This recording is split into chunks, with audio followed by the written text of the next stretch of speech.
నక్సల్స్ కి final warning. కొత్త DGP C V Anand big plan. ఒకరి తర్వాత ఒకరు తెలంగాణ రాష్ట్ర ముఖ్యమంత్రి వార్నింగ్ ఇచ్చిండు.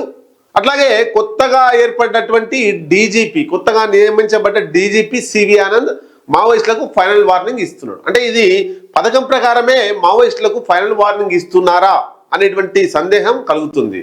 మరి ఈరోజు బాధ్యతలు చేపట్టినటువంటి డీజీపీ సివి ఆనంద్ కూడా మావోయిస్టులను టార్గెట్ చేస్తూ మాటలు మాట్లాడుతున్నాడు. బిగ్ స్కెచ్ చేసినట్టు మనకు తెలుస్తా ఉంది. కేంద్ర ప్రభుత్వం వ్యూహంలో భాగంగా తెలంగాణ రాష్ట్ర ముఖ్యమంత్రి అవే అర్థాలు వచ్చేటువంటి మాటలు మాట్లాడితే, కొత్తగా నియమించబడ్డ డీజీపీ ఆయన కూడా సివి ఆనంద్ కూడా అవే అర్థాలు వచ్చేటువంటి మాటల్ని మాట్లాడుతున్నారు. పైకి చాలా తీయగా మాట్లాడుతున్నారు, కానీ లోపల టార్గెట్ చేస్తూ మాట్లాడుతున్నట్టు మనకు కనిపిస్తా ఉంది. ఏం జరిగింది మరి? గతంలో ఫ్యూచర్ సిటీ కమిషనరేట్ ప్రారంభ శంకుస్థాపనల కార్యక్రమంలో రేవంత్ రెడ్డి మాట్లాడుతూ మావోయిస్టు గణపతి ఆరోగ్యంతో ఇబ్బంది పడుతున్నాడు, ఆయన లొంగిపోవాలి, ఆయనతో పాటు మావోయిస్టులంతా కూడా లొంగిపోవాలి, మేము పునరావాసం కల్పిస్తాం, ఆరోగ్యం వైద్యం పూర్తి స్థాయిలో అందిస్తామని చెప్పేసి కీలక వ్యాఖ్యలు చేసిండు. ఈరోజు డీజీపీ సేమ్ అవే అర్థాన్ని ఇచ్చేటువంటి మాటల్ని కూడా మాట్లాడిండు. అంటే వీళ్ళు మీదికి లొంగిపోవాలని చెప్తున్నారు, కానీ లోపల కేంద్ర ప్రభుత్వం వీళ్ళకి గట్టి వార్నింగ్ ఇస్తుంది. ఎందుకు? తెలంగాణ రాష్ట్రానికి సంబంధించి గణపతి ఇంతవరకు లొంగిపోలేదు, ఇంకా 4 మావోయిస్టులు లొంగిపోలేదు. దేశం మొత్తంలో ఉన్నటువంటి మావోయిస్టులలో కీలకంగా ఉన్నది ఈ 4-5 మావోయిస్టులే. వాళ్ళు తెలంగాణకు సంబంధించినటువంటి వాళ్ళు. వేరే రాష్ట్రం సంబంధించి మిసిర్ బెస్రా జార్ఖండ్ రాష్ట్రానికి సంబంధించినటువంటి వ్యక్తి ఇంకా ఉన్నాడు సరండ అడవుల్లో. మన తెలంగాణ రాష్ట్రానికి సంబంధించినటువంటి కీలక మావోయిస్టు గణపతి ఇంకా లొంగిపోలేదు. గణపతి లొంగిపోతే మొత్తం మావోయిస్టు పార్టీ ఇక అయిపోయినట్టే తెలంగాణ రాష్ట్రంతో పాటు భారతదేశంలో. సో సిద్ధాంతకర్తగా మావోయిస్టు పార్టీకి ఉన్నాడు. ఆయన లొంగుబాటుకు కేవలం తెలంగాణ రాష్ట్ర ముఖ్యమంత్రి అట్లాగే డీజీపీ ఆనంద్ ఇద్దరే కీలకంగా వ్యవహరించి గణపతిని లొంగిపోయే విధంగా చూడాలనేటువంటిది కేంద్ర ప్రభుత్వం ఈ రాష్ట్ర పోలీస్ శాఖ మీద, రాష్ట్ర ముఖ్యమంత్రి మీద పెద్ద బాధ్యత పెట్టినట్టు మనకు తెలుస్తా ఉంది. దీనికి సంబంధించి ఏం కీలక వ్యాఖ్యలు చేసిండు సివి ఆనంద్ ఒకసారి చూద్దాం. లొంగిపోండి, పూర్తిగా సహకరిస్తాం, లొంగిపోకపోతే ఇబ్బందులు తప్పవు, ఎన్కౌంటర్ తప్పదు అనేటువంటి సంకేతాలని కేంద్ర ప్రభుత్వం ఇస్తుంటూనే రాష్ట్ర ప్రభుత్వం కూడా ఆ రకంగా ముందుకు పోతున్నటువంటి చర్చ కొనసాగుతుంది. దేశవ్యాప్తంగా ఉన్నటువంటి నక్సలిజం త్వరలోనే ఆ సమస్య ముగిసిపోతుందని, ప్రస్తుతం అది అంతిమ దశకు చేరుకుందని తెలంగాణ రాష్ట్ర నూతన డీజీపీ సివి ఆనంద్ అభిప్రాయాన్ని వ్యక్తం చేస్తున్నాడు. సంచలన వ్యాఖ్యలుగా మారాయి.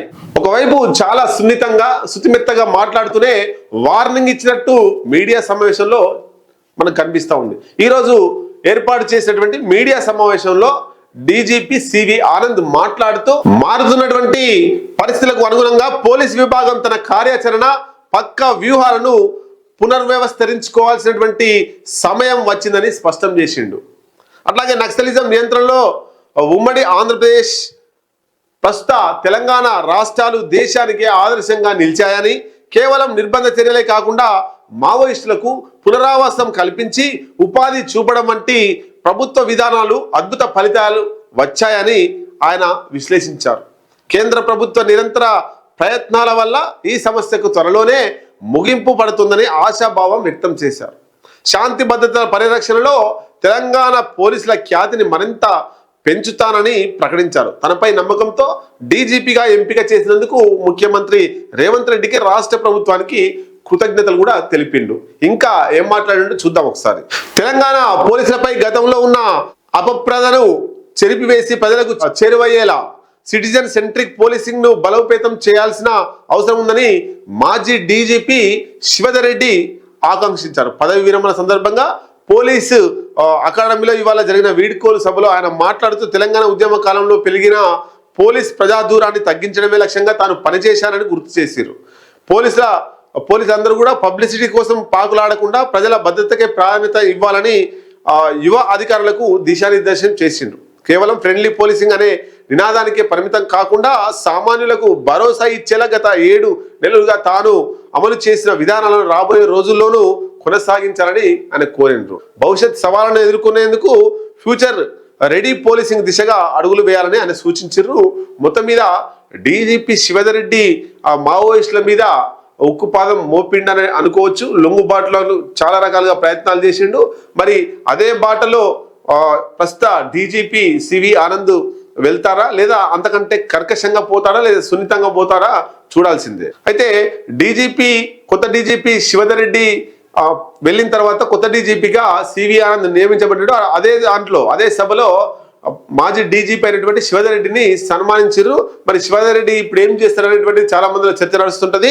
రాష్ట్ర భద్రతా సలహాదారుగా శివధర్ రెడ్డిని తెలంగాణ రాష్ట్ర ప్రభుత్వం నియమించింది. తెలంగాణ రాష్ట్ర ప్రభుత్వ భద్రతా సలహాదారుగా సీనియర్ ఐపీఎస్ అధికారి మాజీ డీజీపీ శివధర్ రెడ్డి నియమితులయ్యాడు. ప్రస్తుతం Telangana director general of police హోదాలో పదవి విరమణ పొందిన ఆయన ఈ నూతన బాధ్యతలను చేపట్టనున్నారు.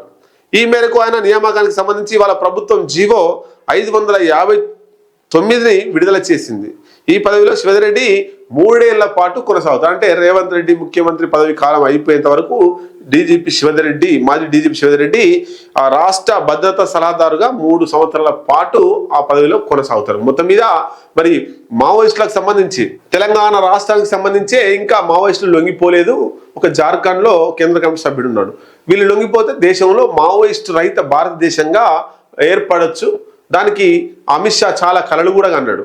ఇంకా మావోయిస్టులు ఆపరేషన్ కగారు తర్వాత డెడ్ లైన్ ఏదైతే ఉందో మార్చి 31, 2026 కల్లా మావోయిస్టులు అంతమవుతారు. భారతదేశం తీవ్రవాద అంటే వామపక్ష తీవ్రవాదం నుంచి బయటకు వచ్చేస్తుంది, భారతదేశం ఫ్రీ జోన్ అయిపోతుంది అని చెప్పేసి అమిత్ షా కలలు అన్నాడు.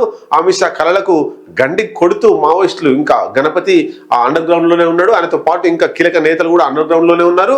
గతంలో అనేక రకాల ప్రయత్నాలు చేసినప్పటికీ కేంద్ర కమిటీలో ఉన్న కొంతమంది లొంగిపోతే కొంతమంది ఎన్కౌంటర్ చనిపోయారు. ఏదైనా కానీ ఉద్యమంలోనే ఉంటామని చెప్పేసి ఇప్పటి వరకు కూడా గణపతి అట్లాగే కేంద్ర కమిటీ సభ్యుడు మిశ్రీ బెస్రాతో పాటు తెలంగాణ రాష్ట్రానికి సంబంధించినటువంటి ఇంకా 4-5 మావోయిస్టులు ఇంకా సాయుధ పోరాటంలోనే అడవులలో కొనసాగుతున్నారు. చూద్దాం మరి కొత్త డీజీపీ సివి ఆనంద్ మావోయిస్టులు లొంగిపోవడానికి ఏమైనా ప్రయత్నాలు చేస్తాడా, అట్లాగే కీలక నేత గణపతి లొంగిపోవడానికి ఇంకా తన వంతు ఏమైనా ప్రయత్నాలు చేసి లొంగిపోయే విధంగా చూస్తాడా అనేటువంటిది మనం వేచి చూడాల్సిందే.